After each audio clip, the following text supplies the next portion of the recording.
Hey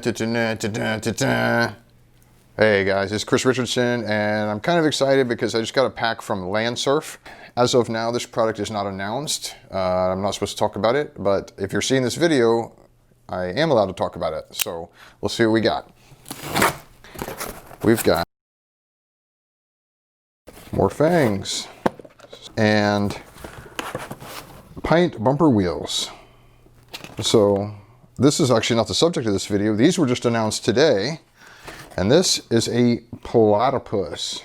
Platypus. And so a platypus is, as far as I know, the first commercially available, like mass-produced, not custom, one-wheel, third-party, aftermarket, wide tail. Wider than your average tail. Let's take a look. What makes this a wide tail? Oh, lots of stickers. Good, I've been giving all mine out. Platypus. So, hardware. It is a tail. If you're familiar with aftermarket one-wheel tails, you probably know what this is all about. It's basically a replacement tail. Now the difference in this tail, as you may be able to see, is that it is substantially wider than a regular one-wheel tail. You can kind of see around the edges here how much of that extra width you get. I don't know the measurement on it. Actually, I'm kind of curious about that. If I find it out, I'll post it in the video. And how much more you get. LandSurf logo, a little bit of bad lighting there. So let's get an idea of what that looks like compared to a standard one-wheel tail. And so here is a factory tail, nice and plain and flat. And now look at that. So if you can see here, the lines of the board, the way you get here, you can see it kind of come around the edge and see how much wider that is than the factory. And let's put it on and see how it looks on the board. Obviously this one is in red. These are injection molded, so they'll be available in different colors. And I'm gonna put it on. We'll see how it goes. Now, if you've never installed any sort of tail, aftermarket tail on your one wheel, it has got to be one of the simplest repair, upgrade, modification things you can possibly do. It's really, really, really easy. There's no electronics involved. It's really, really hard to mess it up. So what you do, there's two small screws on the top. Might as well get those first. Power tools, obviously, make everything easier. And you're just going to undo 4 screws. That's all it takes. Flip her over. Look at that Draggin Tail. If you don't know what that is, you gotta look that up.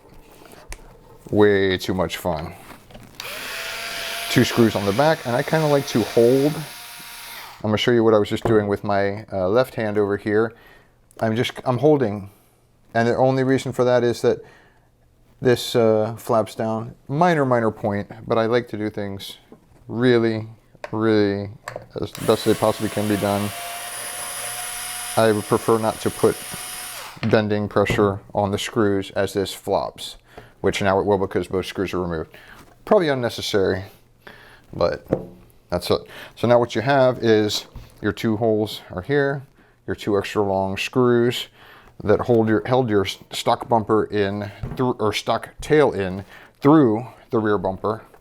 And now you have, obviously it's a very new board. I think this thing has maybe 40 miles on it. And you'll see the screws that you just removed are here.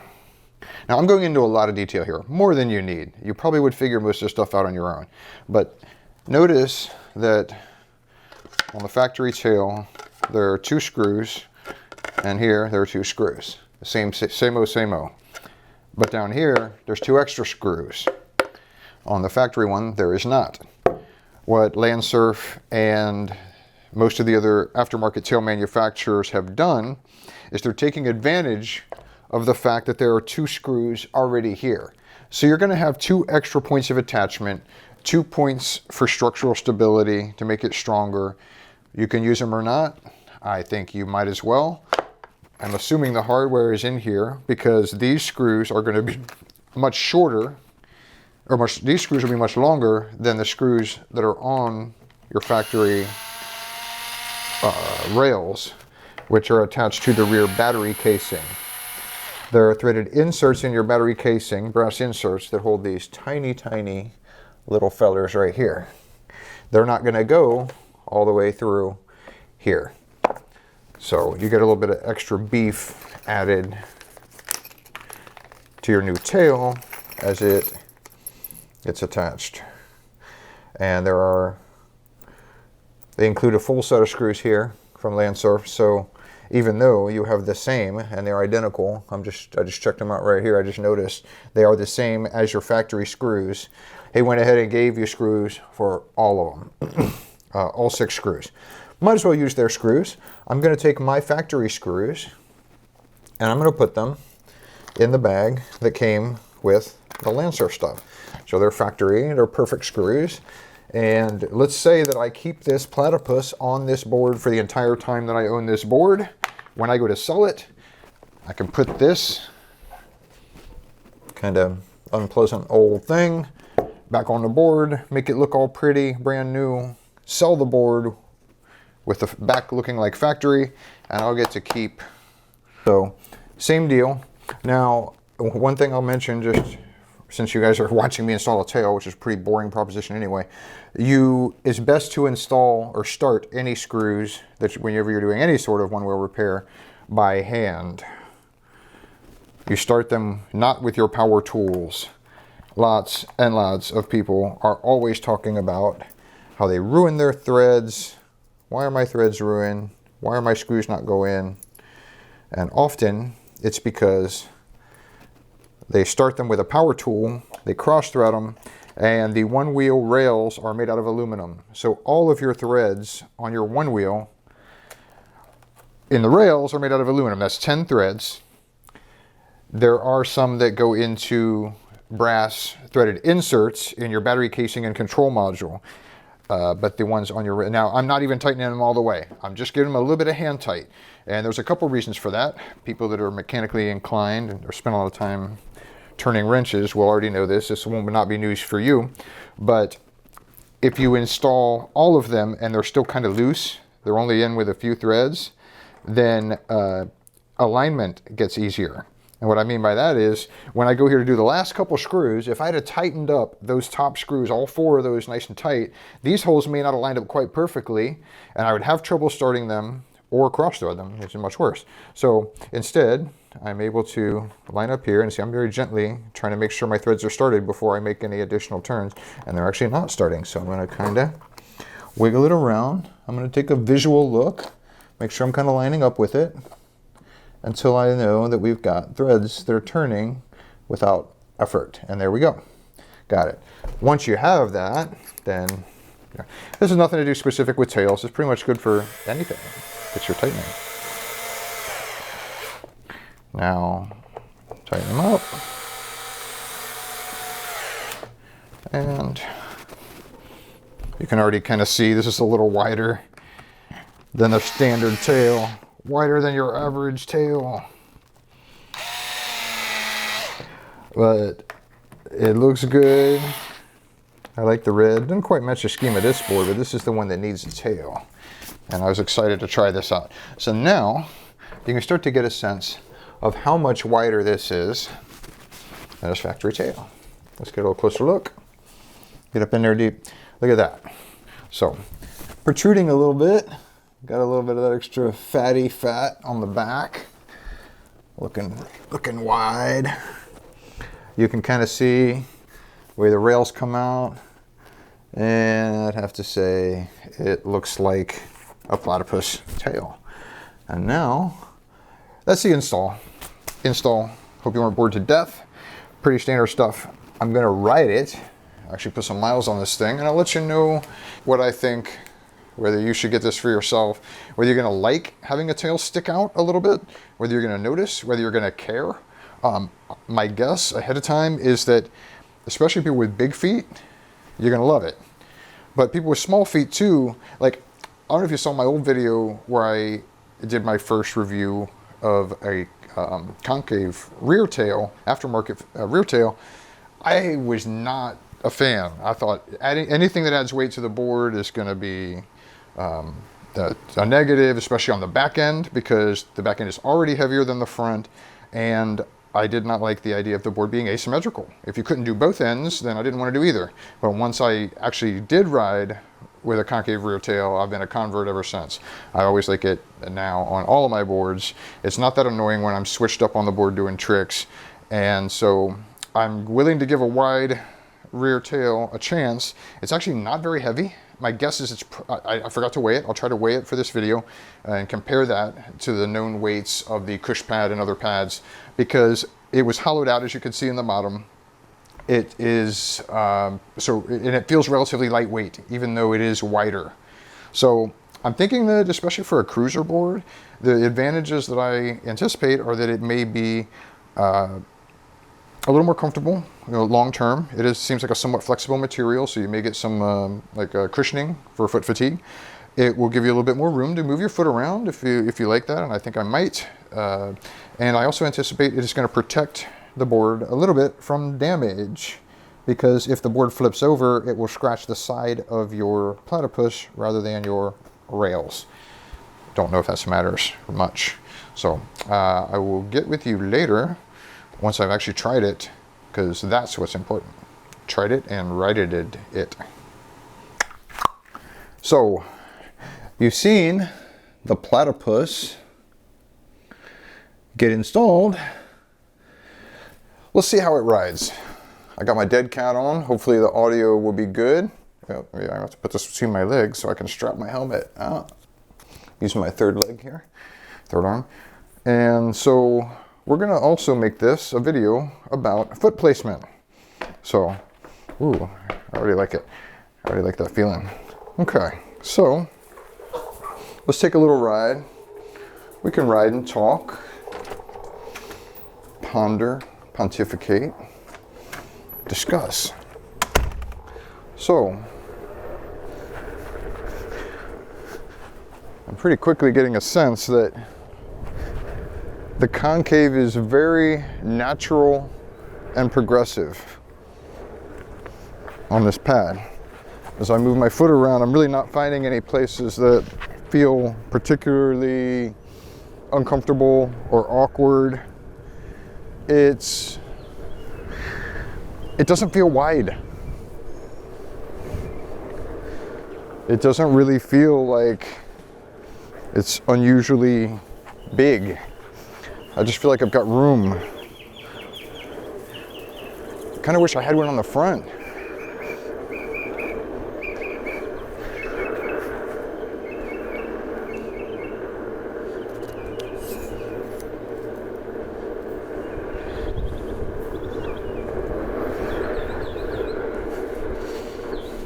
So when I dig my toe in, my toe is right on the edge there. It feels like a natural place to put it. It may feel so natural because having my foot on the edge of the pad is now a little bit further out than it normally would be. If you catch what I'm talking about there. So okay, I'm intentionally kind of using all the pad, moving my foot all over the place. And it just feels natural every which direction I put it. All right. I mean, I've used so many concave foot pads that I've got an idea of how they should feel. I have an idea of how I like it. And this is very comfortable, natural. It's working very well. How's it going, man? So I guess I'm not really surprised because it's kind of like a deep dish. It doesn't have any sharp edges. It's kind of very progressive. So it's using all the space, like to gently go all the way to the edge. This is something that people with big feet are really gonna like. But my feet are not that big. I wear a size 9.5 or 10 in a Vans, depending on the model of the shoe. And that's all I wear is Vans to ride. So I can't really find fault with it. It's like my feet go wherever they want to go and stay in comfort. It definitely gives me a sense of just how much better it is than the front pad. You know, running stock on the front, concave on the back, which is kind of always the case. You know, front concave is kind of one of those things that we've always wanted to have a good solution for in the one-wheel community, and so far we don't really have anything that's kind of checks off all the boxes. That's like a perfect solution because we have to deal with the sensor. We'll see if there's anything else that comes along. I'm testing something a little interesting that I like so far. I've only had about an hour on it. It's not a general, like a mass-produced commercial option. So we'll see. Like I would think, considering how much room there is in the middle of this, that it would be conceivably possible to have a front sensor option for this pad. I may have to cut this section from the video because he may be working on this and I don't want to be spilling the beans. And in fact, this new product is so new that at the time of this filming, it is not released. This is a prototype ready for production, I believe. It's going to be available in different colors. Of course, he hooked me up with the red. Very happy about that. And now let's take some nice tight turns, decreasing radius turns even, if you know what that means. I think very few of you will, but those are the worst kind of turns. Decreasing radius turns are the hardest to go fast through. You have to lose the most speed going through. It takes the most technique to do properly and maintain speed. This is one such. And it's, the control that I have is really wonderful with that back foot. It feels good.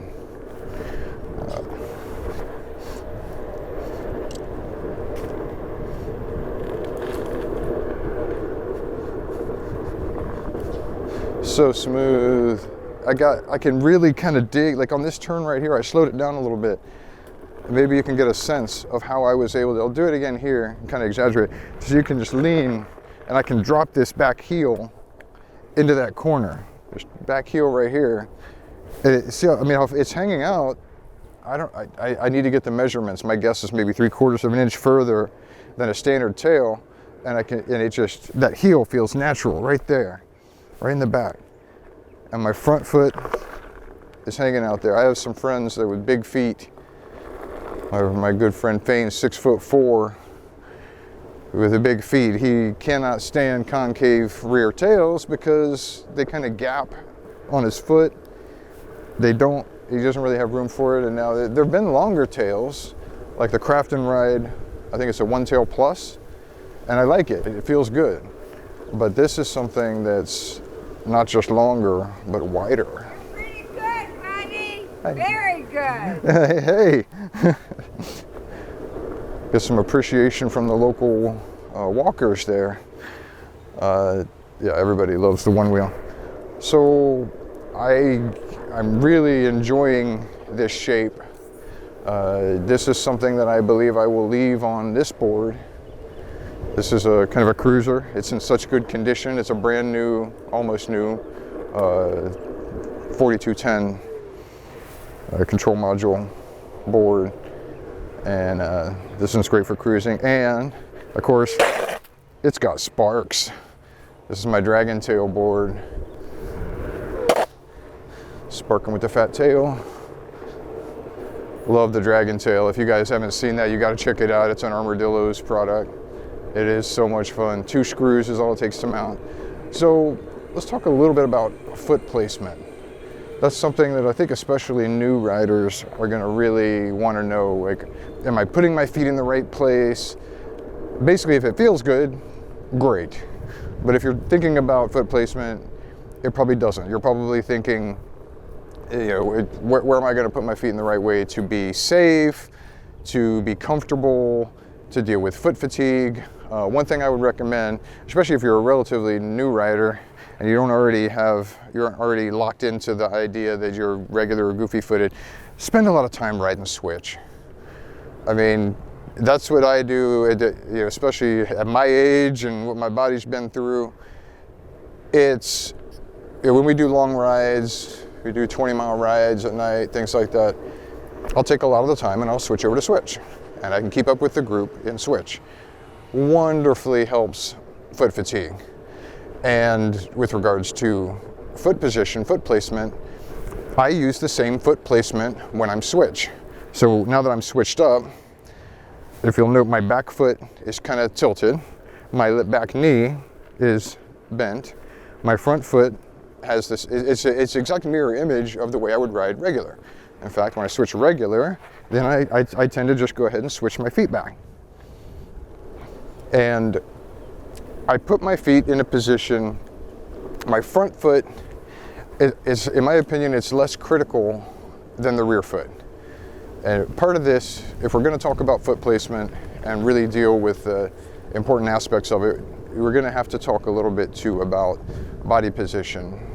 And this will help give you a greater understanding of how you can put your body in the biomechanical best position for dealing with wrecks and all that. Yeah, if you've seen my other video, I had the one Fangs video with terrible audio where I talked about you know, leaning and positioning your body. I'll go through that a little bit more again here, so we actually have good audio and better video. Maybe you'll understand it.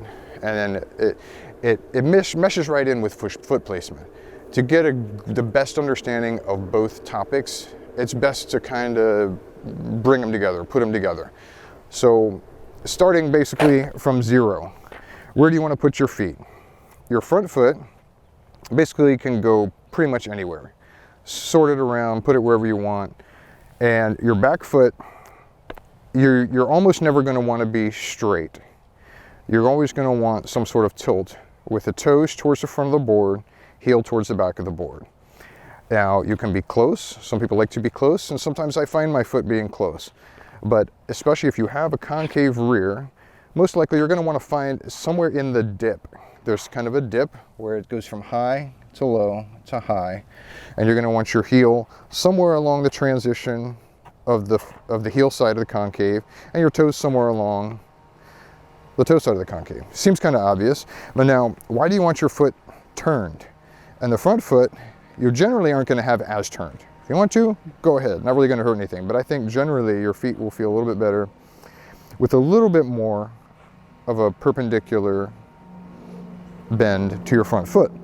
And I find I want a little bit, not as much. My rear foot more, front foot less. And part of that reason is because your body position that you want is not straight. You're not going to be straight like this. You're going to be more like this. This, as for a regular footed person, is, in my opinion and experience, the optimal position for your body to riding a one wheel for several reasons. One thing is you have your front hip forward, your rear leg is bent to compensate for that. This allows you to deal with nosedive situations, loss of control in the front. Yeah, I call it a surfer stance because I heard people calling it that a long time ago, and it seems to make sense. And whenever you see surfers, they got that back foot way bent. For me, and starting at a late age, riding one wheels and never having surfed, that was particularly uncomfortable for me in the beginning. My back knee just kind of didn't want to do it. And it's a matter of flexibility. I had to train my flexibility. I had to practice it. It would be sore, it would be uncomfortable, but I was diligent and I did it. And the more I did it, the more my body adjusted, adapted, and it became to be really comfortable. Especially because as you start to go, when you have that back foot bent and your front leg is kind of your trunk, your stability, your rear leg has all sorts of room to move around. If something happens on the front, your nose can dip. It's not going to throw you off your balance. You're prepared for it. Your body's loaded up. You're ready. You're backed off a little bit. You're not straight up. If you're straight up and and you try to dip the nose, you'll feel a whole lot of your body swaying. But when you're already back in like this, dipping in, boom, it just drops. It just drops like it's nothing. So that's kind of how you can automatically dial in your foot position, by getting your body prepared and situated for control, nosedive situation, rear knee bent, front knee not as much, front hip forward. It's going to kind of automatically put your feet into the best foot position. Your foot position may vary. I'm a little bow-legged. People that are taller or shorter, they may find it a little bit. It's not an exact science. For some people, it's going to be so obvious. They're going, why are you even talking about foot placement? You put them where it feels good. But I think if you want to have, you know, safety, speed, nosedive prevention, you're going to position your body in a certain way. If I tried to be completely perpendicular with both feet, and then I tried to bend my back knee, I can really, that's about as much as I'm going to get. You're going to find that in order to get some bend to the back knee, you've got to turn that foot. Then I got all sorts of knee. You can go all the way down. Some people do that. I don't find that to be particularly adjustable, useful in all situations. Better to have a little bit, so you'll dial that in. There'll be a point where it's too much. And especially if you're not that comfortable riding yet, this position is unstable. You know, my legs are stable. I have a lot of experience. But a little bit, maybe 45 degrees, maybe not quite as much. So just dial that in for yourself and see how that feels. So that'll help with that. And so the more I ride it, the more I like this Platypus foot pad. So we're kind of mixing in hopefully helpful tips about foot placement with a review of the Platypus foot pad. This is very, very comfortable. And it's hollowed out on the underside, so I think it's relatively lightweight. It has big metal inserts to hold in your rear screws, unlike the factory bumper with just the little brass inserts that tend to spin. Sturdily built.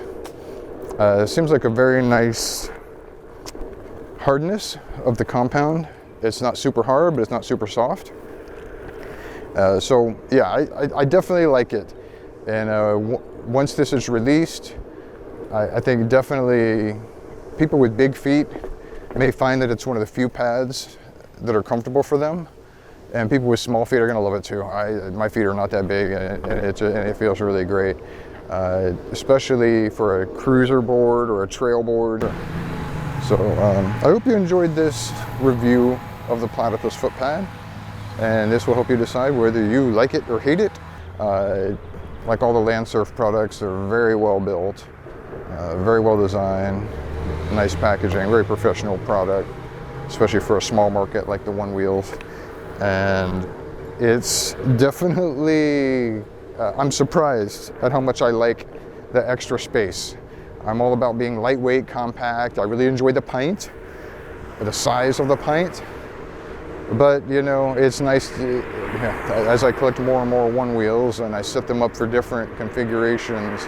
One day I want to grab a board that's set up a certain way. One board I want to grab that's set up a very different way. I think this would be a very nice street cruiser. I would really enjoy this on a trail board, having that extra wideness on the back. Probably would not be my tricks board setup, just because of the extra size. I like it nimble. I'll probably play with it on tricks, see how I like it. I might have to give a longer term review on that and see how I like it for tricks. As long as the weight's not too much, then having that extra size isn't really going to hurt anything for almost all one-wheel tricks anyway. And having that extra control, a little bit of extra leverage, because you have more, it extends further out on the three angles, the three sides of the board. You can push down with your feet, have a little bit more leverage, gives you a little more control. That may be enjoyable for tricks, for most tricks. And then it does, if you roll over onto the side of the board, it should give some protection against scratches. That could be interesting as well. So I hope you enjoyed this review of the new LandSurf Platypus rear foot pad. And if the tips help you, hopefully this will help you make sure that your feet are in the best position on your board. So my number one priority in making these videos is to make sure people are safe. So one last spark on the way out.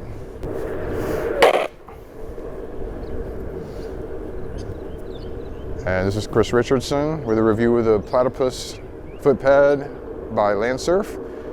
And enjoy and ride on. Hey, good for you. You made it all the way to the end of a 30-minute review of a footpad. Is it because you have humongous clown feet? Or do you just like big butts and you're unable to be deceptive about it? Or do you just like to ride double wide with pride? Or do you find it fun to float a free fat fanny foot flap? Then you're in luck, because LandSurf is donating a free Platypus footpad.